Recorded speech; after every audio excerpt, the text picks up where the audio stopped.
Good morning guys, I'm Chris and welcome back to this Sunday's episode of Rift Amps. You may have already spotted the length of this video and I'm trying to please everyone at different times. So some of you love these long format videos, others are not too fussed about them and prefer the shorter stuff. Well, there was a lot I wanted to show you this week, especially with the repairs that I'm trying to get done and out the door before Christmas. So in today's video we've got the Ampeg V4B recap and repair, we've got the Cornford Hellcat, and we've got the little Matamp that you've seen in the thumbnail. So I decided to go into a bit more detail than usual, so it is a long format video this time. Please enjoy.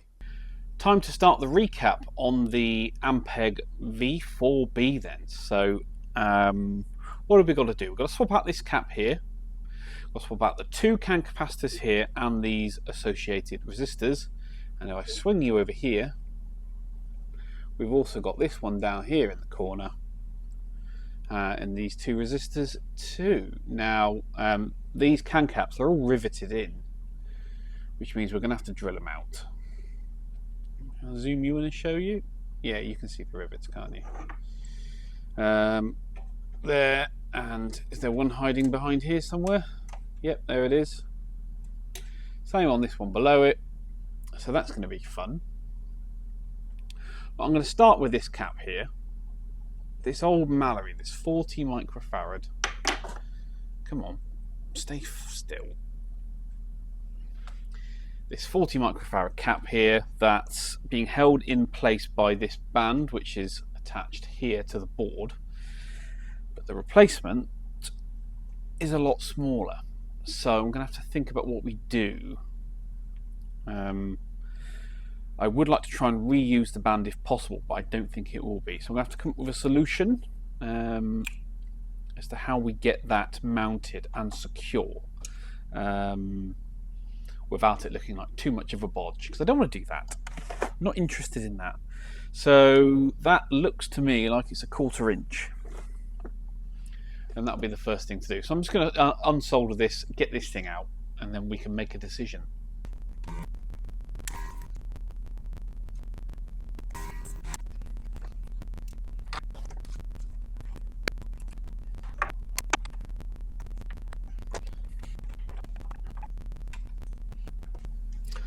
Right, so here's the cap then, and I don't think that band is going to work on the new one. So how are we going to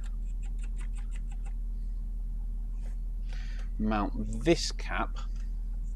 So I've still got the high watt stuff up. From there to there, could I? There's a piece of tag strip up here with an unused tag, right?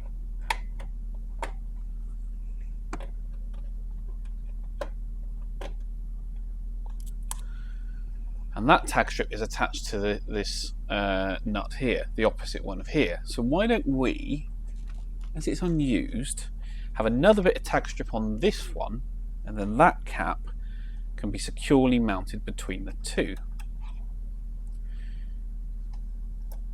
What do you think to that? I like that. Let me see what tag strip I've got. One moment. Big pack of tag strip. I think we can make that work. If I use one of them as my mount and this one here, so I'll cut the tag strip there. That's going to line up. It's going to look, without all the excess, something like that. I quite like that. I think that's a nice solution. The only thing is, will there be enough clearance between the ground terminal and this eyelet here? This it might be close. So in that case then, do we go the other way round? Have it that way, maybe with a bit more space. Yeah, we'll do that.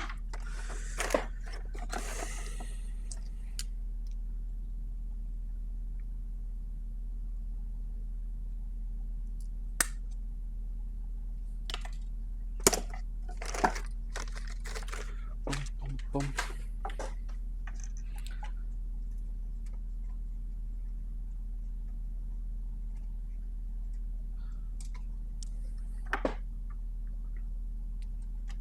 Yeah.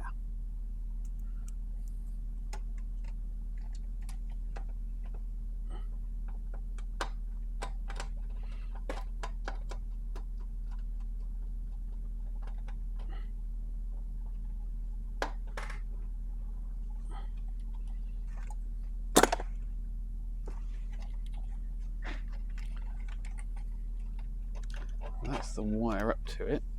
So we'll just mount this cap in there, have the wires running to it. It's going to be a lot more secure, securer. What do you think? That one, about there. And we're going to end up with a nice mounting solution for it, whilst keeping it in the same position, roughly. I like that. I like that a lot.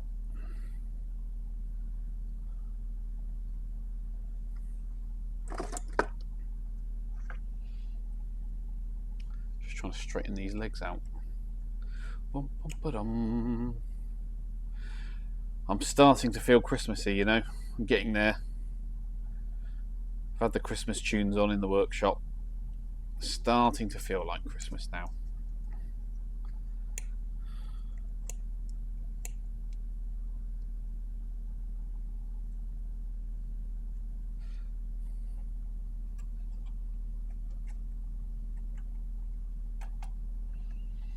What do you think? Something like that? Yeah, that's good. I like that a lot. Right.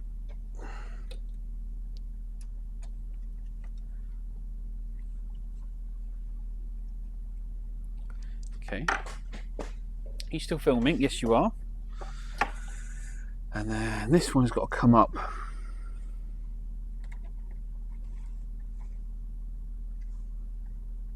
in there as well.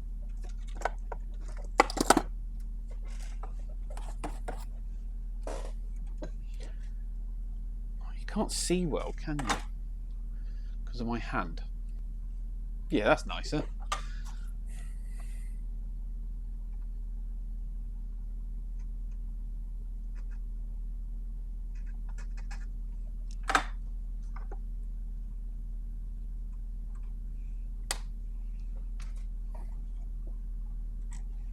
And this one up here.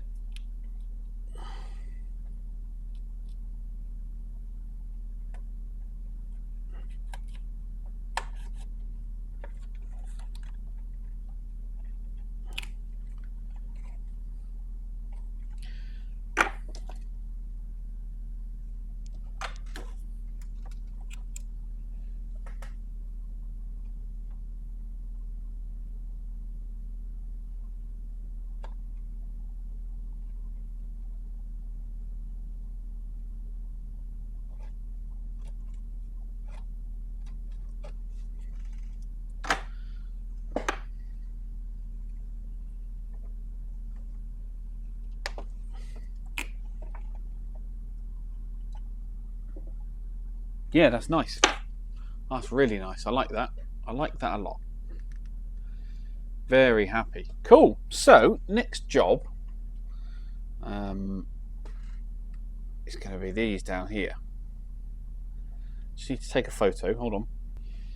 Yeah, photo taken. Easy enough. It's just so I've got a nice record of it. So, I think my plan of attack is desolder everything.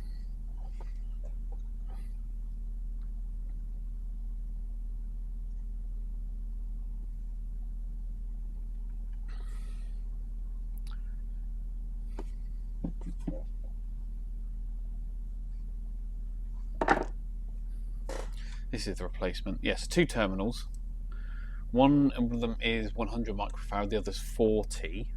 It's the same for both of these multi-section caps, so I need to find out which one is which, as in which terminal on here is which, so I know which way to orientate this. That's easy enough. I can just look on the underside. Zoom you in, Come on, behave. There we go. And it uses these points as mounts, which I presume connect to the case. Yeah, okay. Let me just desolder all of this. I'll do this top one first, then we'll do the other one. Okay, cap removed. And you can just see, if I zoom you in, there is a little triangle marking in there. There should be a square behind this one here. And this tells you that the triangle is the 40 microfarad section, and the, not the square, the railway tunnel is 100 microfarad. Great, fine. Okay, so we know which is which. So this is 40 microfarad, this is 100 microfarad. Great. Now, if you look, the ears, as they call them, you've got a hole, a hole, a hole, and a blank one here, right? Remember that. Because on this replacement one, the triangle is 40 microfarad, the railway tunnel is 100 microfarad, and if we orientate it the same direction, so 40 microfarad on the left, hole, hole, hole, blank. So they've even got the tabs in the correct way. Amazing. Absolutely brilliant. So on this, we've got our own wafer, which is going to go on, which I need to then twist these to lock it into place. And then they've supplied it with some proper hardware and caps nuts to put that in place, and then that it's just a direct drop in and you can wire it in as normal. I'm very impressed, very happy, very, very pleased.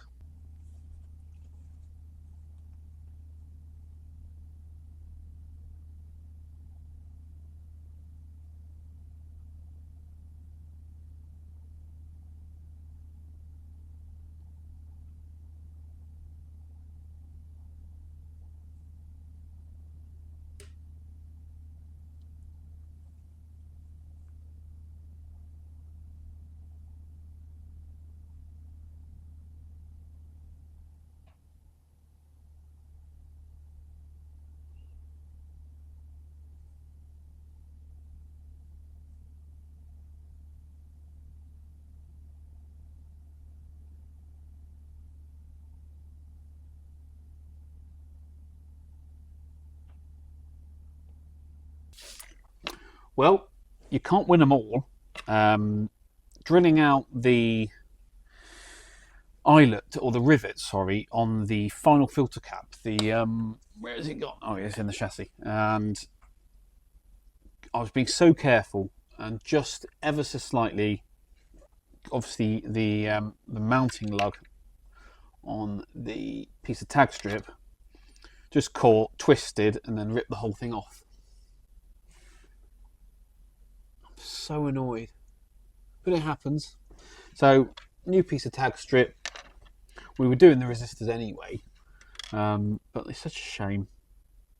But there you go, never mind, things happen. As long as you own up to it, crack on. Okay, the filter cap's all done, wired in, new tag strip as well, and the only ones I've got left to do are the two caps in the bias supply, these two here. They need to be desoldered from the inside of the chassis, but to actually get to them you have to remove this plate that sits up over here. So that's now come off. It reveals all the components on this board. So we can take this opportunity to do a good inspection of all of the sockets and things like that. See if we think they're okay. You know, we're looking for obviously damaged pins, things like that, but on the first look they seem to be okay, which is good news. None of these other resistors look particularly burnt or damaged as well, which is a good sign. So we can crack on and get these two bias caps swapped out. So these are filter caps for the bias supply, so they're making sure that bias supply is incredibly smooth, because any ripple in your bias voltage is injected directly into the grids of the output valve, so you'll hear it. So it's always important that these are in good working order. Now, the ones that came in the kit, I think we talked about this before, were these C-marked caps, 10 microfarad, 160 volt. They're probably fine, but if I've got any Vichys or anything that I can upgrade these with, I will do so. I'm just going to have a good rummage through my stash. Nope, afraid not. So these will be fine anyway. These are going in. You know, if they've come from what they call flip tops, then you know they're obviously quite recommended for this application. You know, I'm not particularly fussed either way. I mean, they're 105-degree caps. I'm sure if we measure them, the tolerance will be good. So I'm going to get these out and get them swapped. Right then, so it's C15 and C23.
All right, give it the old reach around, see if we can get these out.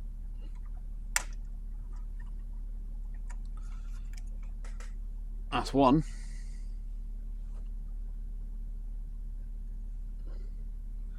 Spray. 1978. What about this other one then?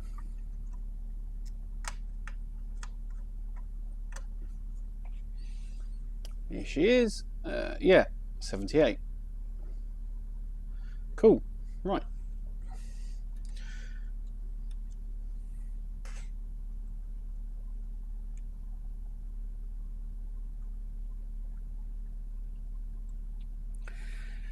Now, I'm half tempted to install these on the inside.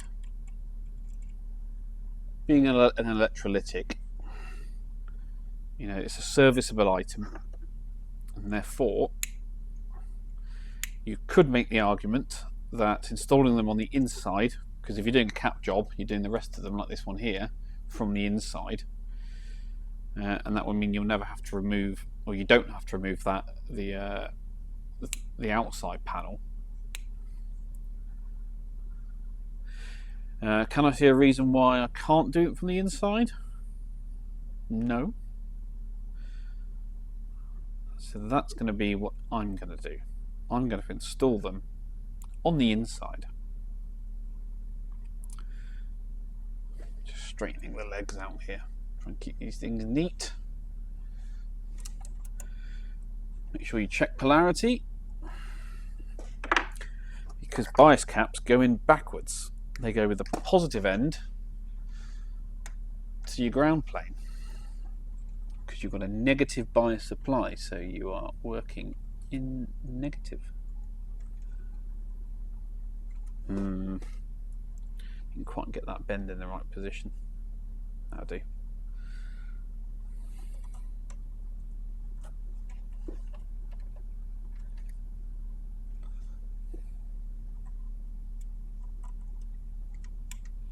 That's one.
Job done. So I'll just snip the wire short on the other side, and then we can get this thing back on. Actually, no, we can't, because I want to investigate this Nitronics cap here.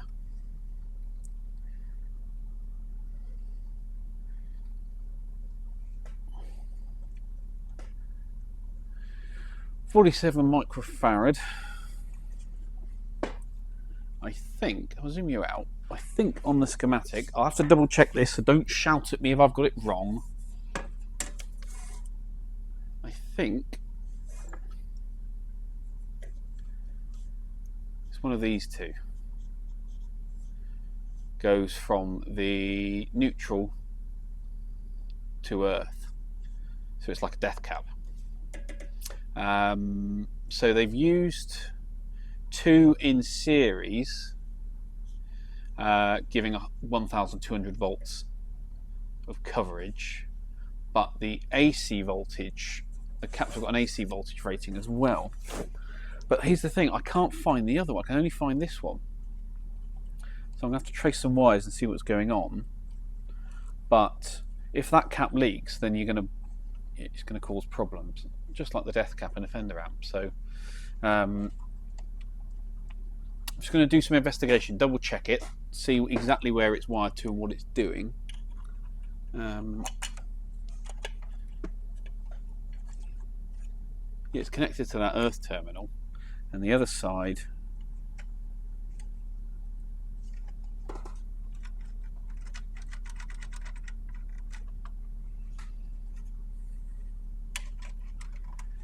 yeah, comes from your live, or neutral, sorry.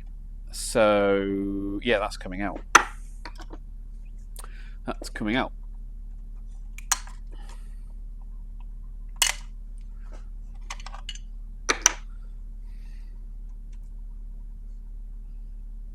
Yeah, it's rated for 125 volts AC.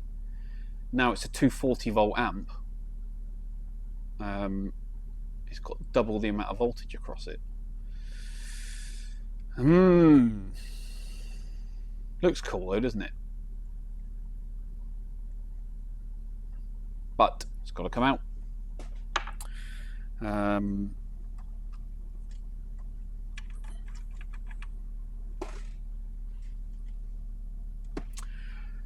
I'm just going to do some reading online to see what other people have done,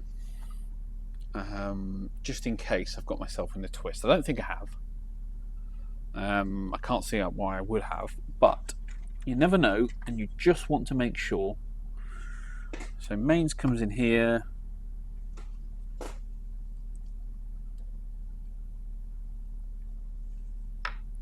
Mains comes in, still got the American wiring on it, so black is hot, isn't it? White is neutral, white goes to here, which is this twist up to that cap. Yeah, so it is that position. That's exactly what it's doing. Okay. Yep, it's a death cap. It's not doing any filtering at this point or anything like that. It's just dangerous to have in there. I suppose we could stick it on the tester, couldn't we? We could stick it on the tester and see what kind of condition it's in, but the amp doesn't need it. It's just a cool looking cap. Nitronics. Right, the leg's cut off now, so that's all good. Valves back into place. I'm going to leave this shield off just for the time being, this cover, sorry. Just for the time being, because this way. Just in case during testing I do find that one of these caps is leaky, it means I'm going to take it off again. Right, I think I'm happy to get it on the test bench. Just testing the 7027s, make sure they're okay. I was getting some weird readings on my Accurate Instruments reader. So I've dug out the old ICO 666, Old Faithful. I've been going through them. The one I was really interested in was this one because it's got no getter. All the getters disappeared. See, there's no silver cap on the inside like you have here. So I was expecting that this one was dead, but it's not. In fact, it tests off the scale. Haha. Right. However, this one tests good. This one tests good. But this one is dead. Completely dead. Dead as a dodo.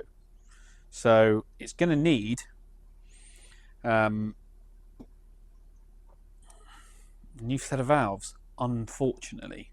That really sucks.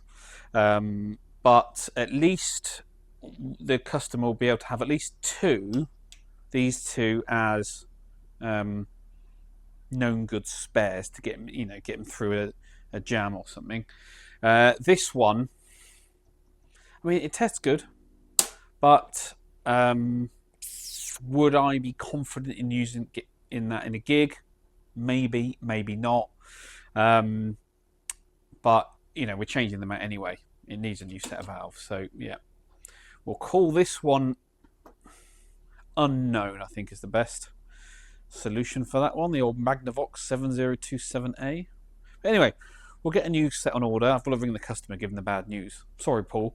But yeah, that does mean, however, that I can't fire up the amp today. I suppose I could do a soft start without valves, couldn't I?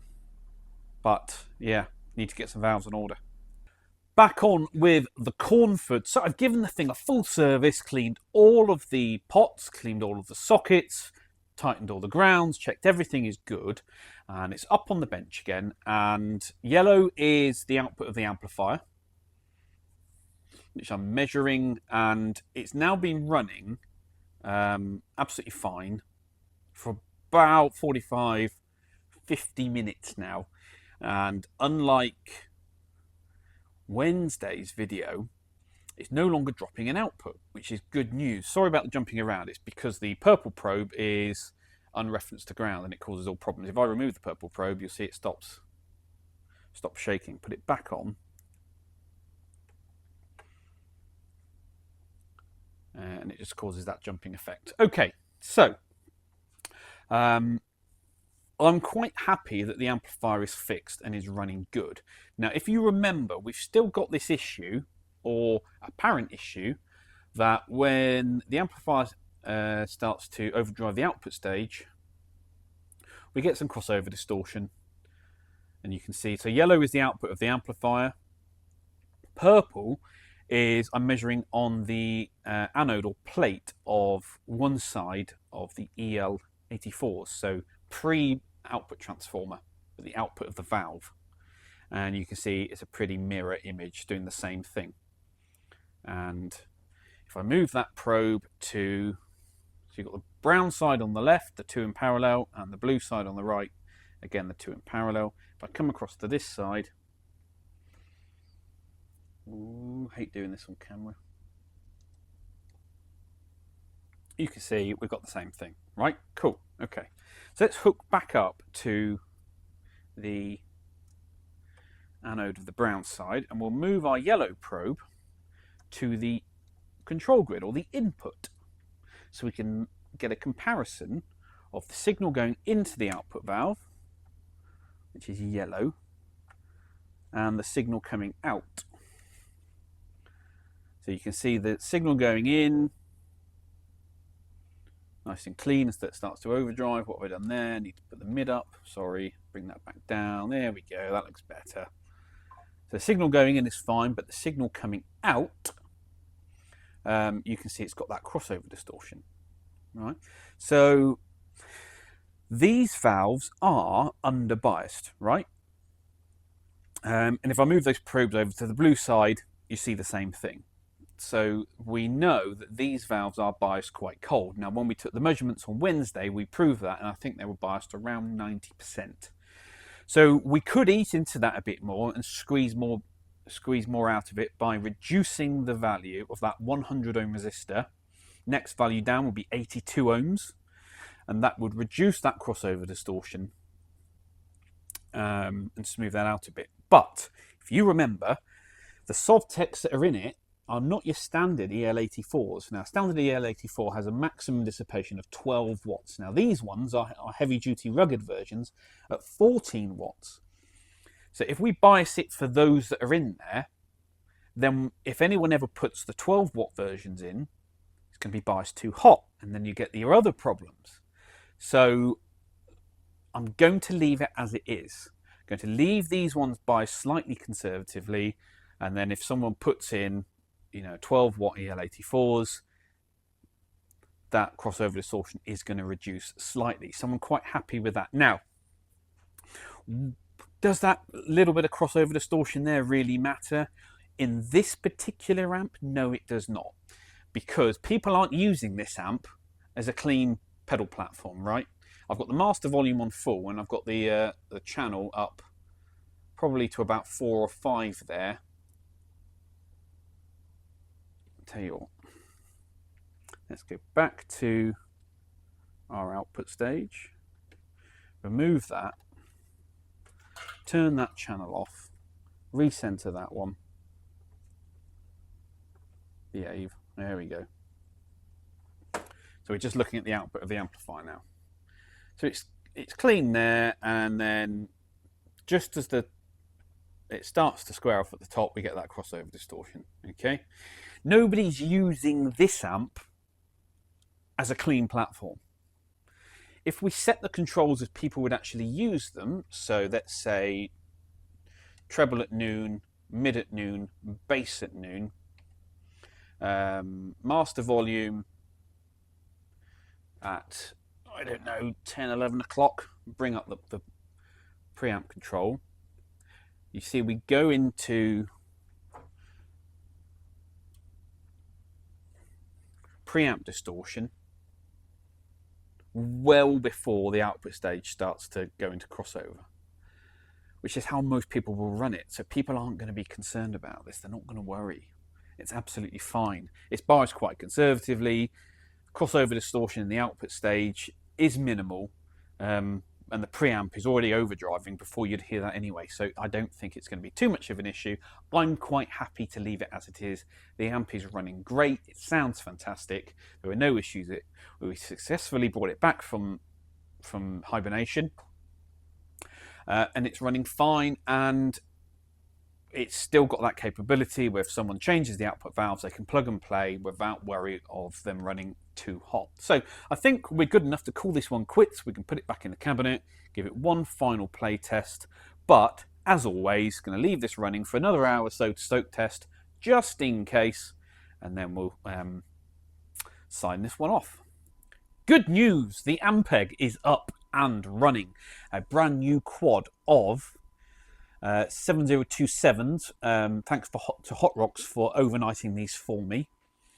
They're the only place that had a match quad in stock, and yeah, they did a really good job, so thank you. So the amp is running on the bench. It's not perfect yet. We've still got some other things to do, but it's passing signal, and there's our output sine wave. Now I still need to clean all the pots and switches and jacks, so it's still doing some quite funny things, but we're in input 1 over here, and injecting a 1 kilohertz 150 millivolt sine wave. The amp's nice and clean, and we're starting to get a little bit of squaring off there at the top. Doing about 23 volts at the moment into 8 ohms, which puts us about 66 watts. Now it should do 100 watts clean, which we need to be up around 28 volts. So we're not quite there yet. The switches definitely need cleaning because they're causing all sorts of fun things to happen when I switch them. But here's the good news. It's up and it's running. And you know what? It sounds pretty good. So I'm really happy with this. I've still got some things to do. I still need to set the hum balance control. That is, like it is on the silver plate fenders, it's on the heater string. So we set that for minimum hum, or we'll do that shortly. But apart from that, we're pretty good. We're pretty good. It's sounding good. I'm very happy with this. And the voltages throughout so far appear to be roughly where we want them to be. So what else have I got to do on this? Well, I need to go through and clean everything, make sure that's all good. Need to put a new mains plug on it. which I'm going to do. I've got a heavy duty one to go on. Soak test it, play test it. But everything is kind of where it needs to be. This is really good news. I'm very happy with this. So we're not far off giving this back to the customer once I've been through and done the final bits and pieces on it. But that's been really fun. I'll show you the finished cap job. That's the 2 new caps there with their associated resistors all wired in. And that's the one over there with the new tag strip done. All wired in, all working great. So yeah, mega happy. I've actually quite enjoyed doing this. Yeah, really pleased. So I'm just waiting on what am I waiting on? A new can of service oil to arrive. The last one ran out, so that'll be here later on today. Then I can do the rest of the cleaning and sorting out. I need to do a full voltage map of the amplifier, so I've got a nice reference point for the next one that comes in. But yeah, it's running great. It's running great. Nice output. Do you know what we should do? As it's a bass amp, let's measure it at 400 hertz. Oh, look at that sine wave. Yeah. So I've got the... So at 400 hertz, come on, settle down. That pot really needs a clean. 25 volts maybe. You can see it squaring off. Zoom you in again so you can see a bit better. Come on, behave. Yeah, so we get about 25 volts, about 78 watts at 400 hertz. Fine, love that. So that's running fine. I'll just show you what the switches do. So this one here is called ultra high, on or off. So it's off at the moment. If I switch it to on, you see what it does. This one in the middle is 300 hertz to 1000 hertz. It's a 3-position switch. So that's doing some tone shaping as well. Position 1, position 2, position 3. Put it back to the middle position.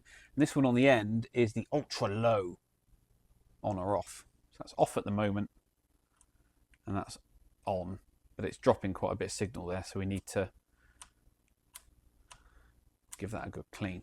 But yeah, that's running great. Same on the second channel, that's working fine as well. And it's pulling at that kind of output, 232 watts at 240 volts. That'll be just under 1 amp at that output. What's it doing at idle? At idle, it pulls about 121 watts, which is just under, it's about half an amp, isn't it? Yeah. So we're all running good. Very pleased with this. Very pleased indeed. And you know what? Once you've spent some time on them and been through them, they're not as fearsome and as overwhelming as they first look. They're actually pretty simple to work on. So I'm quite pleased with that. I wouldn't want to remove that front board, this one along the front there. But, you know, I've worked on more complicated things. But yeah, now it's up and running. It's great. Really easy to find out where things are. You know, the PCB's labelled with all the components.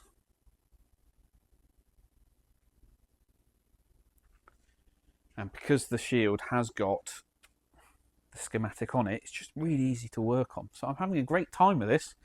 So I'm going to turn it off for the time being, heat cycle it, give the full thing the rest of the service, turn it back on, and then give it a full soak test for a good couple of hours just to make sure everything's okay. And if it passes all of that and there's no other issues, I can put it back in the cabinet and the customer can have it back. Well, this is a fun little amp, isn't it? A Matamp MiniMat 2 lunchbox head. It measures, just to give you an idea of size, about 30 centimetres or 11 3/4 inches, roughly. Very nice indeed. Lovely black Tolex. It's like the high watt style, isn't it? I think it looks great. Mini Matamp. Single input, gain, boost, volume, tone, and a dual line. It's even got the little Matamp handles. How cool does that look? And on the back,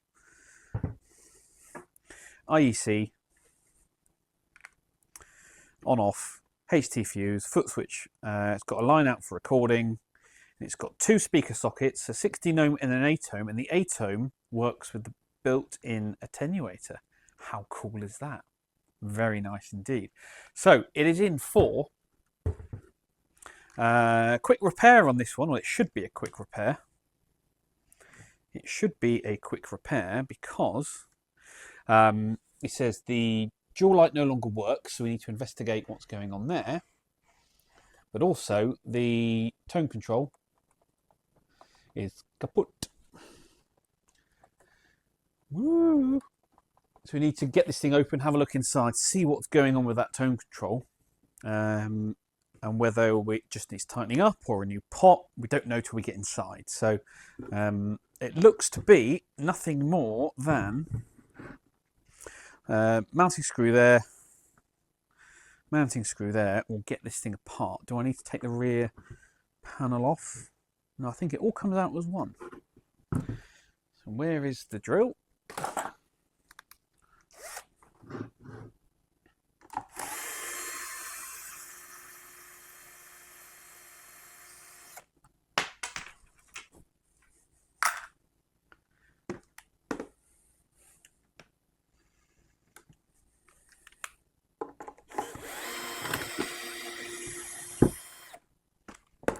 Tell you what, then they weren't in tight at all.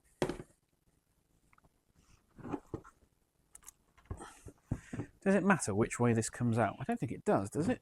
No. There we go. Oh, you can't see much. Just move the light as well. Okay, so inside, what can we see? We can see 2 filter caps, single 6v6 output, 2 preamp valves, 2 more filter caps on this side,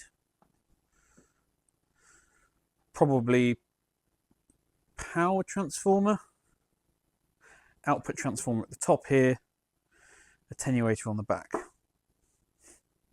Interesting, right. I haven't looked inside, so let's spin you around. Not spin you around, spin it around and have a look together.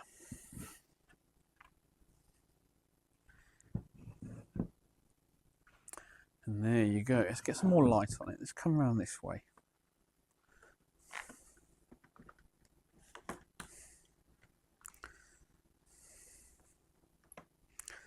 There she is.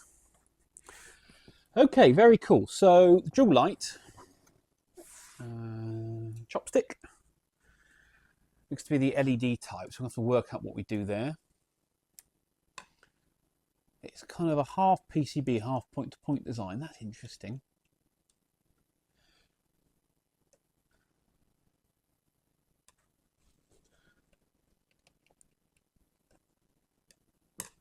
Very cool.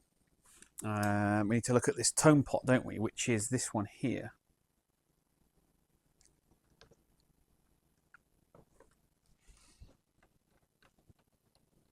Well, she's loose. Let's remove the knob.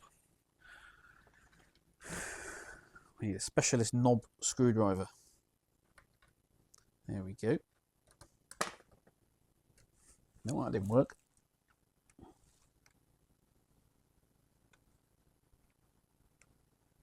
God, that's on tight.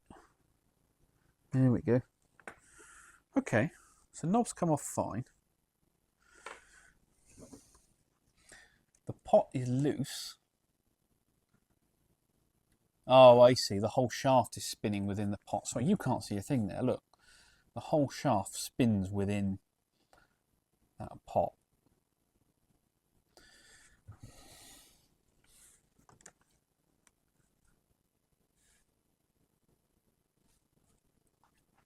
470k.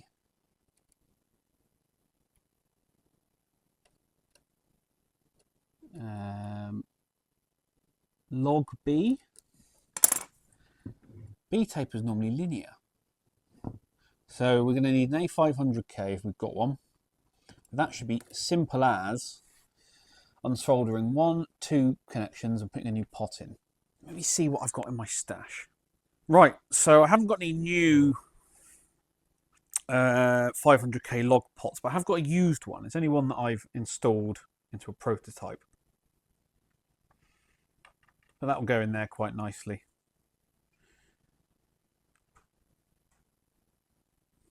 Because it's a used pot, so I'm only going to charge him pennies on the pound for that, which will be fine.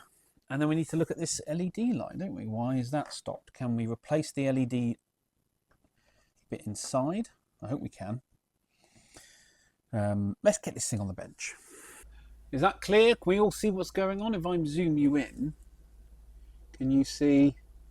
Yeah, you can. Get you a better view. I'll do there, won't it? Very nice. So I'm just waiting for my desoldering gun to warm up. But the plan here is, I mean, first of all, actually, I don't like the way all of these pots are angled like that. But I guess it's a clearance thing against the top of the chassis, because against the bottom of the cabinet, sorry. It just looks a bit, Anyway, we're not going to get into that. So let's do the pot first. Come on, get up to temperature.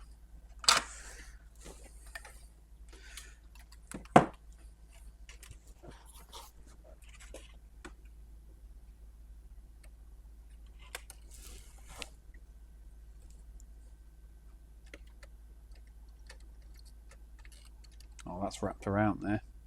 That's unfortunate.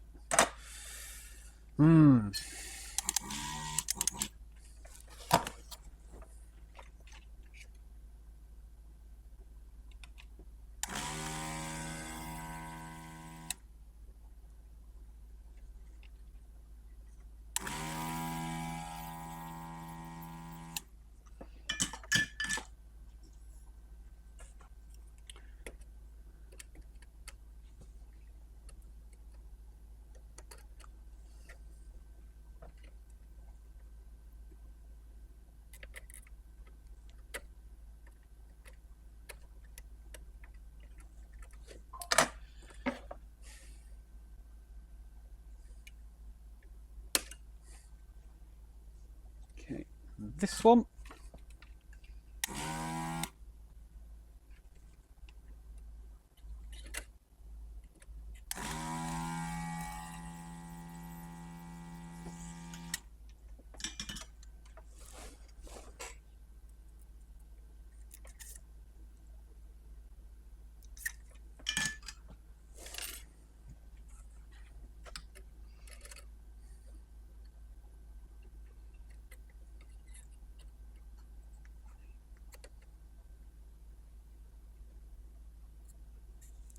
Come on.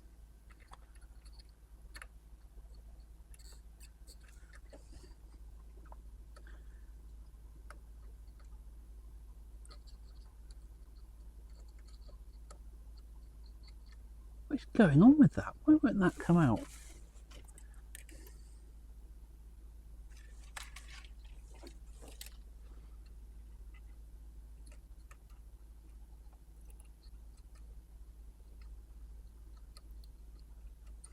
Oh, it's double wrapped. Okay.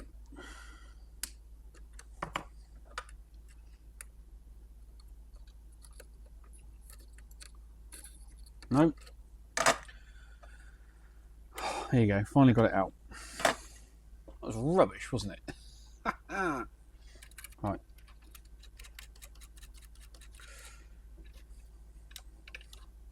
Oh God, look at that. You can see it's completely come apart.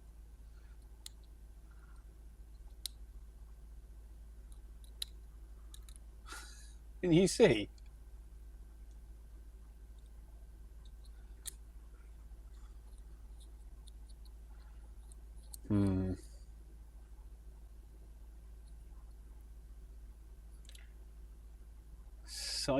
C-Tech.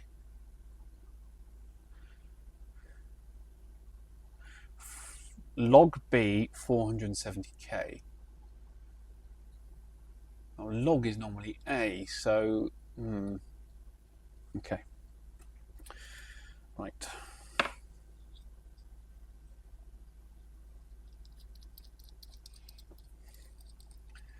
Replacement pot. Just clear out this terminal.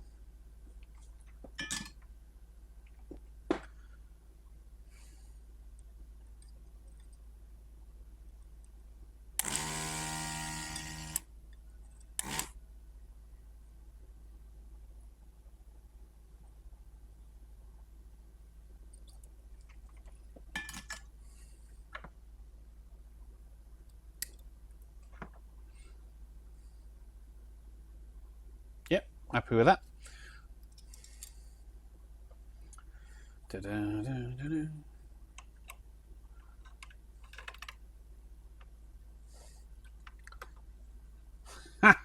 Are you joking? Are you joking? That shaft is too big. Just. Oh no, it'll go. It will go. It will go. I promise you. Right. Let's try again. That one.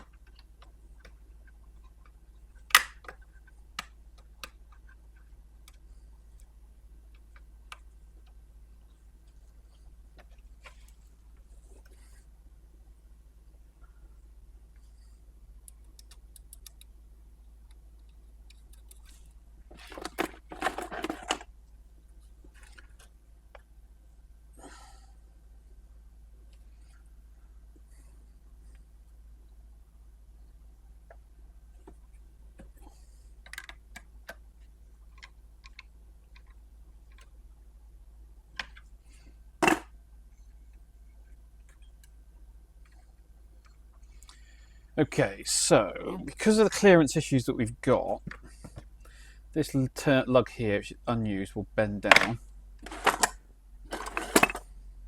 In fact, we'll remove it entirely. We need to get that resistor onto there. We straighten you out.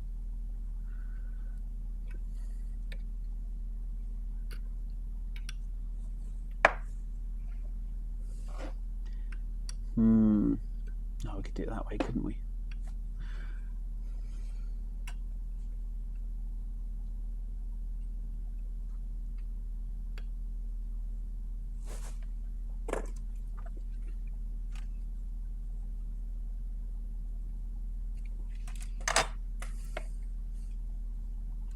And this cap here to the wiper. Oh, there's not a lot of pull in it. Can we get that to work?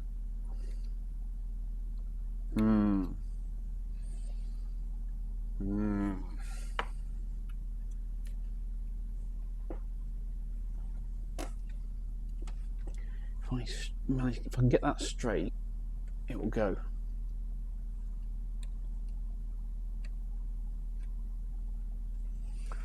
That's just there. It's just hooked in.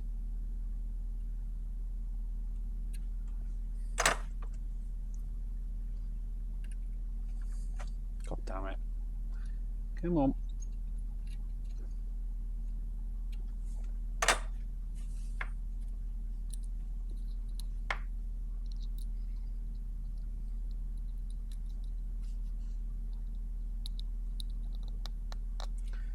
Right, what else do we need to do? Ah, the LED, yes. Old pot, put that to one side. That's now in. A new pot. You know, easy repair.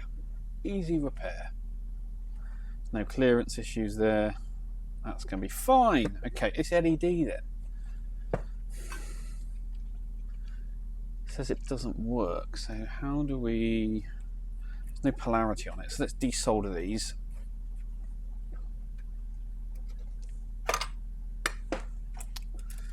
and have a look inside, shall we?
What voltage do we think this is? 120? 240? 6.3? Are there any clues on here? We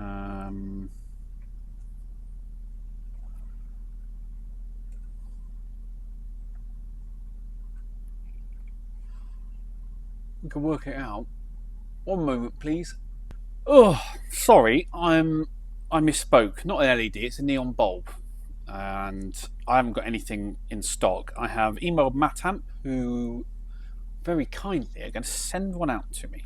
A whole unit, apparently. So that's good news. So we'll just wait for that to come back. But in the meantime, we can still test the amp on the bench, because we do not need the dual light to do that. Okay, on the bench, running for about 20 minutes now, so it's all warmed up. If the volume's idle, that's what I'm looking for, it pulls just over 30 watts out of the wall, and at rated output, being that it's a single-ended amplifier, it pulls 31 watts. Right, so it's doing sorry, it's the purple trace today, 5 point something watts, 5.3 volts, sorry, 5.3 volts into 8 ohms, which puts us, 8 ohm column, somewhere between 3.1 and 3.8 watts. But it does have this boost control on it, so that's with the volume on full, tone on 0, and the gain up to the point where it starts to clip. So what do we need? I don't even know what these are rated at. I assume 5 watts? Maybe. Anyway, but it's also got this boost control here, got a valve boost on it, which does boost it up somewhat. We can get 6 volts out of it, which puts us at 4.5 watts. Very cool, very interesting. But what I do want to show you is the attenuator control on the rear of the amp. Spin you upside down, there it is, into the 8 ohm socket.